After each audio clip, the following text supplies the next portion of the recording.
Hello, it's Neil from the Ecclesbourne Valley Railway again. Here we are, start of lockdown week 2, and you can see I'm in my little home office. So as promised, here's another video. This one we're going back a long way. This is going back to 1993. So let's just give this a bit of context. At this point, WyvernRail had only been in existence for 6 months, maybe 8. We probably only had 3 or 4 meetings. And we were contacted by Central Television. The reason was there was something coming up called railway privatisation. It was a bit of a strange concept, but people were starting to talk about it. We were interviewed because at the time the idea of WyvernRail wasn't as a heritage railway, but it was actually as a community railway. And the idea was to reopen Wirksworth and run services into Derby and maybe part of a broader network in the East Midlands. Things have obviously changed, but I'm just going to show you a couple of minutes of an interview that took place on Central TV in, I think it was about May or June 1993. The whole video is also available on Vimeo, and I'll leave the link at the bottom of this screen as well, so you can always follow it up.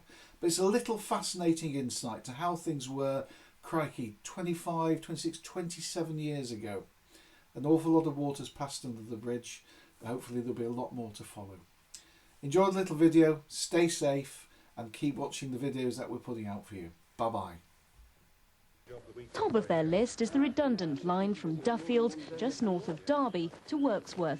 But how can a group like Wyvern possibly raise the sort of capital needed to run existing train services, let alone introduce new ones? Wyvern's vice-chairman is Paul Tomlinson. Basically, there's 2 areas of raising capital. One is clearly loaning it from either banks or major backers who are supporting the company. The second way is clearly to raise our own capital through selling of shares. We've been talking to financial institutions, and there's the linkage that we've got possibly outside of these shores to the States, where the financing of private rail operations isn't viewed as quite such a strange phenomenon as probably it would be in this country. And then we've been talking to 1 or 2 national companies. I think we'd at this stage probably prefer to remain anonymous, but certainly they themselves have interest in what we're trying to do. Wyvern hope that by taking the initiative and putting in a bid, they might actually influence that decision. I think we've already done so.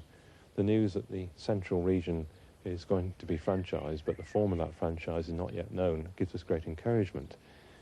We've put a very strong case to the Department of Transport for the integrity of the East Midlands local rail network, and I hope that that has been listened to. Certainly all the indicators are, so far, that it has. From the research that we've done, we've come to the conclusion that the East Midlands does form a viable unit for local train services, and it has a very distinct regional identity.